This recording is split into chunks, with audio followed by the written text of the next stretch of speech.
The day finally came.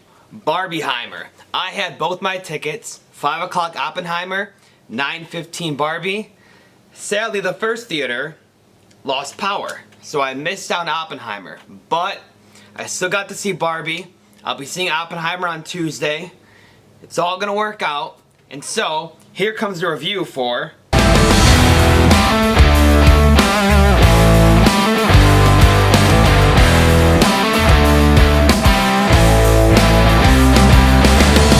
Barbie, the brand new movie from famed new director Greta Gerwig. She's had a lot of success recently, both with her movies, smaller budget sometimes. Now she's getting bigger budget. They have been seen by a lot of people. They've had a lot of fans. She's also had some success at the award show, so shout out to her. Amazing cast here with Margot Robbie as Barbie and Ryan Gosling as Ken, and a bunch of others thrown there. Simu Leo was awesome. Michael Cera as just Allan was awesome. He was very funny. Great set of characters. And when I first went into this movie, I was a little bit scared. I heard good things about it and everything, but then I sat down and the vibe just felt a little bit off to me. I was thinking it was going to start getting very cheesy and generic, and it kind of seems like an early 2000s movie right off the bat.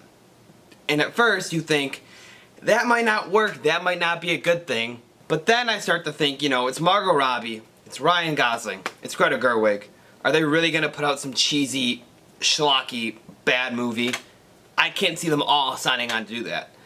And then the movie starts to pick up and you start to realize the meta humor, and the style of the film feels very 30s, 40s, 50s with the pastels and the different backgrounds, almost like if they're hand painted.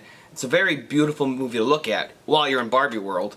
And the meta humor is very, very interesting. It kind of pokes fun at the fact that this is a children's toy.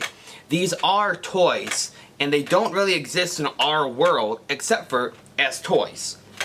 And so you see scenes where there would be somebody playing with Barbie, and instead of her going down the stairs or going down the slide, she simply just falls from the building onto her car. When she's getting ready in the morning, the water doesn't turn on in her shower, but she acts like it does. She's drinking out of cups. There's actually nothing coming out. The meta humor works very well in this movie.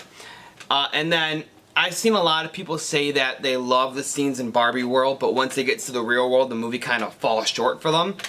I personally didn't feel that, and I actually would have liked to spend even more time in the real world. I thought Ryan Gosling's fish out of water character in that real world setting was so funny, and honestly one of the best parts of the film.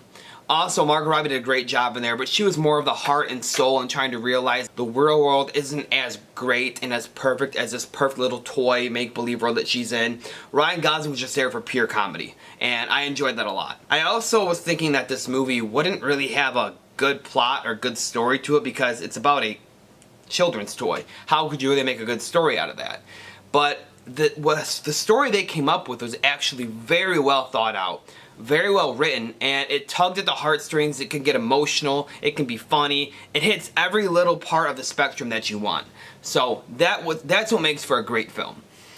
I did have a couple complaints here and there. Not with the style, not with the humor. I thought all that worked perfectly. I thought the story was beautiful. I thought the message was beautiful. My only complaints are, you see a lot of movies that try to combat a social issue, and that's a good thing. I'm okay with that. I actually appreciate that, and I want to see that more in movies. I think it's good to talk about our world and the conflicts and issues we have and try to make light of them and try to bring them out and show people that this is a problem we need to work on. However, I like when movies do that kind of subliminally and kind of like they hint at it. For example, I think that the original Night of the Living Dead, Get Out, the original Candyman, these are just some horror movies that I enjoy that I think do this very well. And then you have movies like the new Candyman that just try to hit it right on the head and try to come out and just say what they're saying.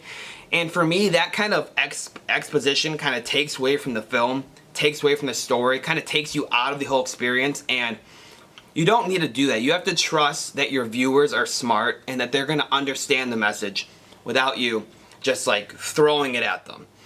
And that is my one issue with this movie, is they do try to throw the message at you. They do try to tell you, like, hey, this is what we're trying to teach you. This is a problem. And you can do that without making a big exposition or stopping the story in order to, you know, have this big monologue about the issue. You can do that subliminally or just with hidden messages. And I think that works better that way. But then again, that is my only complaint for this film. Style, beautiful. Message, beautiful. Comedy, always hits, especially with Ryan Gosling as Ken. He was the funniest character in this movie. And the other Kens were a lot of fun. Simu Liu, there's a little Ken Made show from John Cena. That was really fun to see. I was not expecting to see him in this movie. Allan, Michael Cera, always funny. He was great in this film. Margot Robbie really stole the show. I can't see anyone else cast in this role. I think she did a great job. She did a very well performance for this movie. She could make you feel emotional and pull at your heartstrings, and she's playing a real life toy, and that's hard to do. So props to her for this.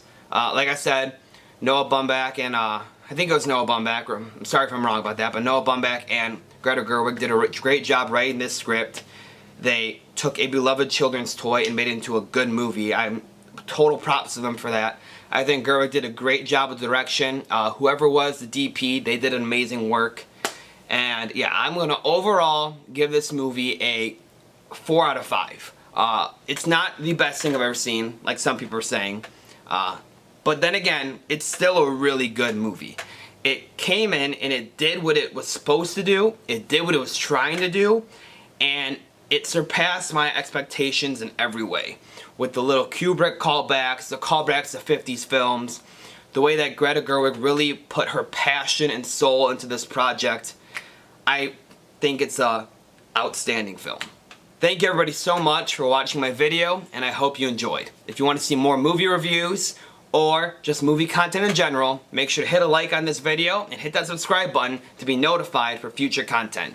Also, if you click that link up there, I have a playlist of my other 2023 movie reviews from releases this year. So please check that out. Thank you all so much and have a great day.